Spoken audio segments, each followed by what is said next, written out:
Bismillahirrahmanirrahim. Dear student, Assalamu alaikum. Today our topic is about control of cross bridges for class second year biology.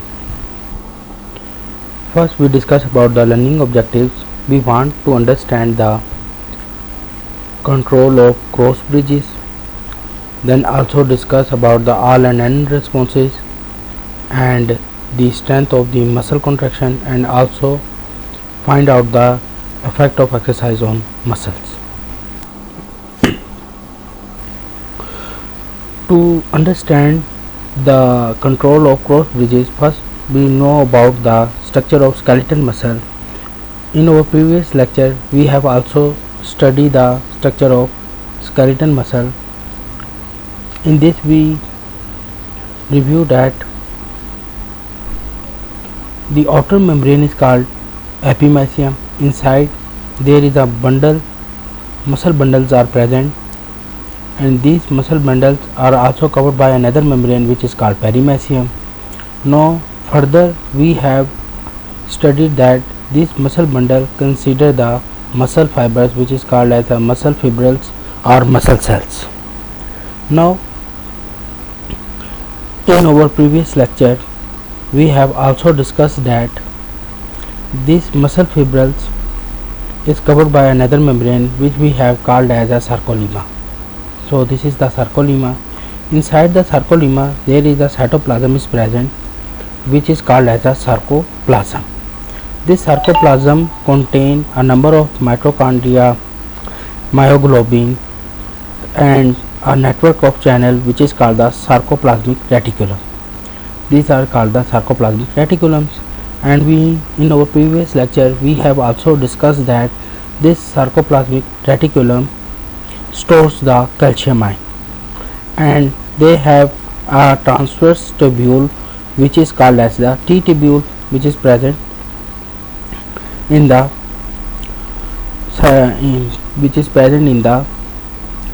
muscle fibers. So this is all about the structure of the skeleton, that is the ultrastructure of the skeleton, and we should know that this portion, these are the myofibrils. This is the thick and thin filaments. It considers that it is made up of thin and thick filament which is responsible for the dark and light band, and they are also responsible for the striation. That's why these muscles are called striated muscles or stripped muscles. So this all structure we have already discussed in our previous lecture. Now today we want to understand the control of cross bridges. First we know about the structure of skeleton and the ultrastructure of skeleton. Then we have to study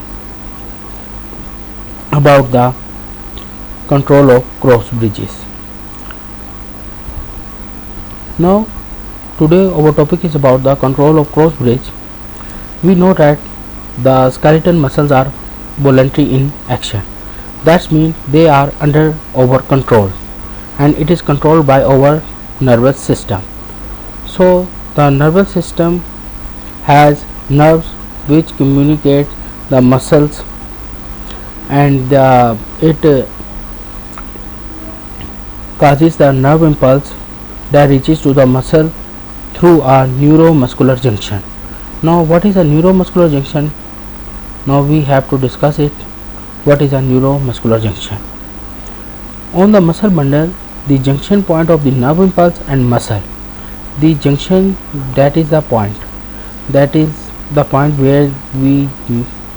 the muscles and nerve impulse are connected together, and which form the neuromuscular junction. And this neuromuscular junction are responsible that the nerve impulse spread over the sarcolemma. Sarcolemma basically the part of the skeletal muscle, and through T tubule nerve impulse enter into the sarcolemma and reaches to the sarcoplasmic reticulum. In our previous lecture we have studied that sarcoplasmic reticulum are responsible to store the calcium ion, and then this calcium ion releases, and which are responsible for the muscle contraction. So we have discussed the neuromuscular junction through a diagram. Now this is the nerve impulse which is controlled by our brain and responds it when it sends message through the nerve impulse from brain, and this is the point where it makes a connection with the muscle. Now that is the sarcolemma, that is the membrane, cell membrane. The cell membrane of the muscle is called sarcolemma. So this sarcolemma receive the nerve impulse and are responsible for causing the endoplasmic reticulum, which is in muscles, which is called as a sarcoplasmic reticulum. This sarcoplasmic reticulum is responsible for releasing the calcium ions. Then when this release the calcium ion through T tubules. Sarcoplasmic reticulum spread over the muscles and they are responsible for releasing the calcium ion, and these calcium ion are moved through T tubules and reaches to the nerve impulse, and when this calcium ion is released, they attach to the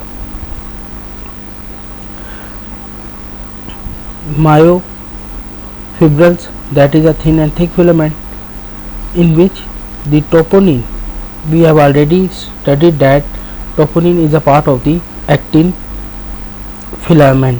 अब actin आपको ने पढ़ चुके हैं कि actin की filament कौन से वाले हैं, जो आपके थिन फिलामेंट हैं. जैसे ही ये कैल्शियम आयन रिलीज होगा सार्कोलीमा पे स्प्रेड हो जाएगा, ऑल ओवर ये इसकी स्प्रेड हो जाएगा, तो ये फ़ौरन जो है बाइंड कर जाएगा ट्रोपोनिन के साथ. और आपको पता है कि ट्रोपोनिन के पास की जो साइड है जिधर कैल्शियम आयन बाइंड होता है, वो क्या करेगा, वो ट्रोपोमायोसिन जो अनदर प्रोटीन है उसको ऐसा रोटेट करेगा कि जो ग्लोबुलर हेड है, जो आपका ये देखिए ग्लोबुलर हेड जो एक्टिन मॉलिक्यूल के साथ अटैच हुआ हुआ है, ये जो ग्लोबुलर हेड है मायोसिन का, जो ये मायोसिन है थिक फिलामेंट है, मायोसिन के जो थिक फिलामेंट है ये ग्लोबुलर हेड के साथ क्या करेगा, अटैच्ड हो जाएगा. ये ग्लोबुलर हेड जो है वो एक्टिन के साथ जो एक्टिव साइड है उसके साथ अटैच्ड हो जाएगा और मसल की कॉन्ट्रैक्शन होगी.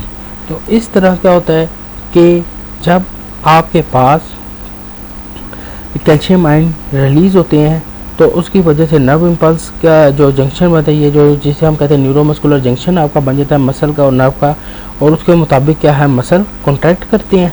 और ये देखें, ये आपके पास अगर आप गौर करेंगे तो ये देखें आपके पास क्रॉस ब्रिजेस बन रहे हैं. ये जो आपके पास क्रॉस ब्रिजेस इधर बन रहे हैं, they are responsible for the muscle contraction.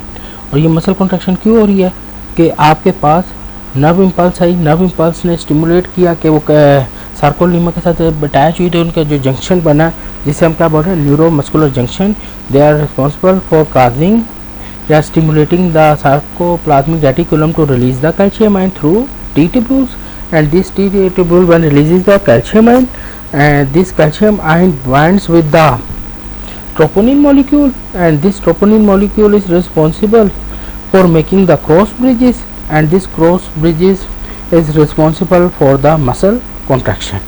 अब आपको पता है कि जब ये मसल कॉन्ट्रैक्शन हो रही है, अब यहाँ से क्या हुआ, आपका जब ये नर्व इम्पल्स पहुँची है, इसका न्यूरो जंक्शन बना है, तो आपके न्यूरोमस्कुलर जंक्शन बना है, तो कैल्शियम आयन रिलीज हुए हैं. दैट्स वाई जो कंट्रोल ऑफ क्रॉस ब्रिजेस है वो हमारे पास क्या नर्वस कोऑर्डिनेशन से हो रही है.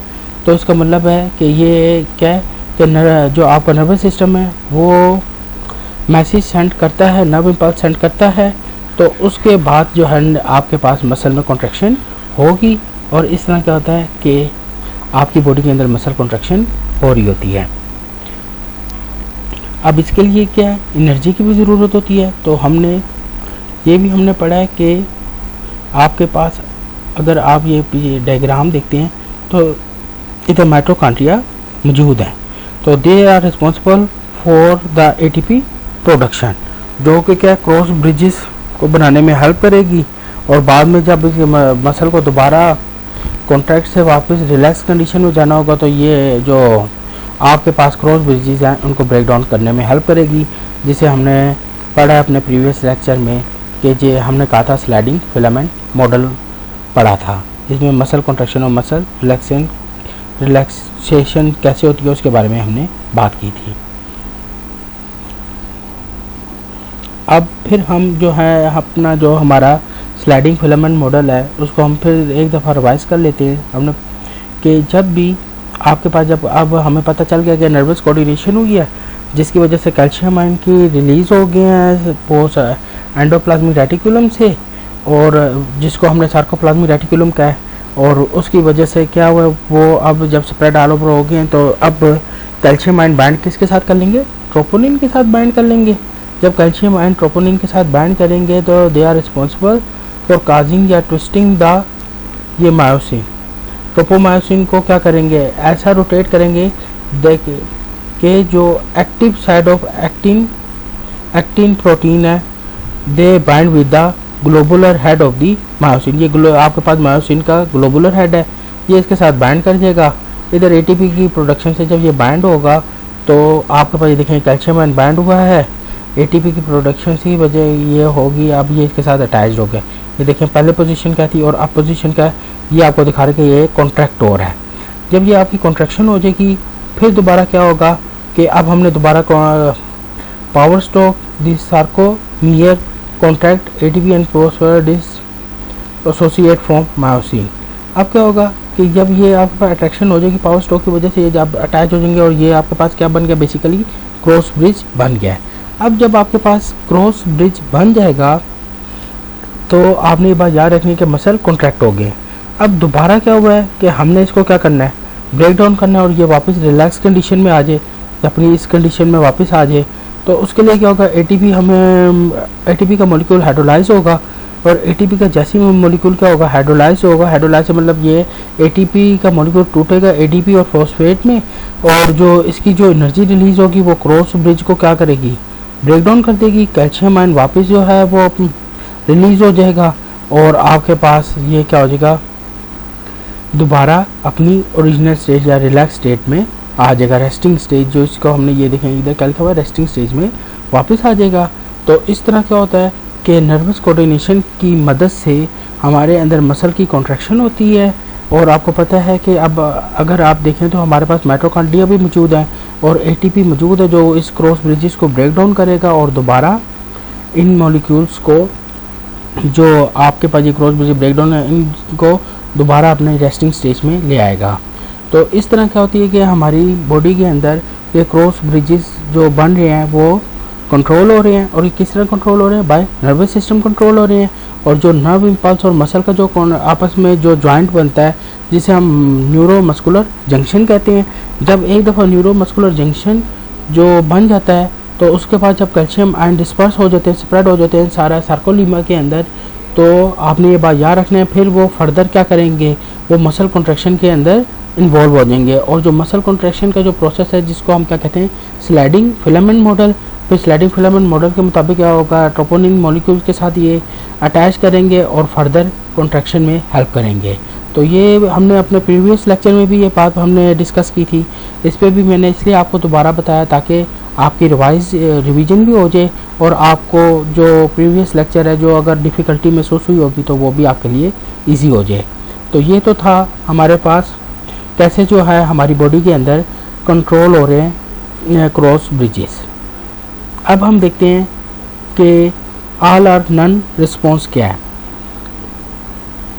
ऑल और नन रिस्पॉन्स से मुराद ये है कि जो आपके थिन एंड थिक फिलामेंट्स हैं ये जो कॉन्ट्रैक्ट होते हैं सिमल्टेनियसली हो रहे हैं, मतलब सब एक साथ ही क्या है, या कॉन्ट्रैक्ट होंगे या रिलैक्स होंगे।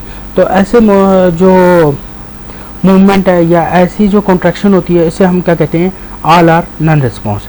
ऑल द मायोफिब्रिल्स से क्या मुराद है, थिक एंड थिन फिलामेंट्स।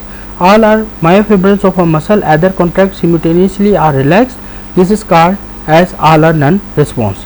तो ये बात भी आपने याद रखनी है कि जो आपके पास ये जो मायोफिब्रल्स हैं ये क्या है, at the same time contract होते हैं या रिलैक्स होते हैं। This phenomena is called as all or none response.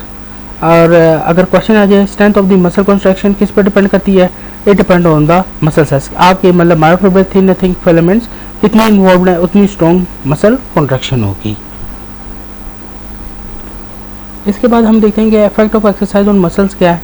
अगर जो भी बंदा है या पर्सन है जो वो क्या कहते हैं रेगुलर एक्सरसाइज करते हैं, then they have increase the myofibrils. Myofibrils का मतलब ये है थिन थिक फिलामेंट ज़्यादा हो जाएंगे, जितने थिक एंड थिन फिलामेंट ज़्यादा होंगे उतने ज़्यादा मसल कंट्रैक्शन होगी। Increase the number of mitochondria in muscle cells. जारी बात है मसल जब ये मायोफिब्रल्स ज़्यादा हो रहे हैं तो डेफिनेटली आपको माइटोकॉन्ड्रिया का भी नंबर क्या हो जाएगा, ऑटोमेटिकली इंक्रीज हो जाएगा, क्योंकि एटीपी की भी प्रोडक्शन ज़्यादा चाहिए होती है। And they are also responsible for the myoglobin in the cell. और जारी बात है कि इसी की जब एटीपी की प्रोडक्शन ज़्यादा चाहिए तो आपकी ऑटोमेटिकली जो बॉडी के अंदर ऑक्सीजन कैरी प्रोटीन है जिसे मायोग्लोबिन बोलते हैं वो भी क्या होगी, ज़्यादा हो जाएगी। तो जो डेली एक्सरसाइज करते हैं, रेगुलर एक्सरसाइज करते हैं, उनके जो मसल्स जो स्ट्रॉन्ग होते हैं उनकी रीज़न क्या है, क्योंकि उनके अंदर जो है एनर्जी के लिए एटीपी की भी प्रोडक्शन ज़्यादा हो जाती है और जो ऑक्सीजन कैरिंग प्रोटीन है मायोग्लोबिन उसकी भी प्रोडक्शन ज़्यादा होती है। तो ये तो था एक्सरसाइज का इफेक्ट ऑन मसल। अब आज हमने किसके बारे में पढ़ा, एक तो हमने स्केलेटन मसल्स को हमने देखा कि इनका स्ट्रक्चर कैसा होता है, साथ हमने ये भी देखा कि जो कंट्रोल है स्केलेटन मसल का वो कैसे हो रहा है और उसमें नर्वस कोऑर्डिनेशन कैसे हो रही है। तो आज हमने इसके बारे में पढ़ा है। नेक्स्ट टाइम अब हम एंटागोनिस्टिक मसल और डिसऑर्डर्स के बारे में पढ़ेंगे। Thank you.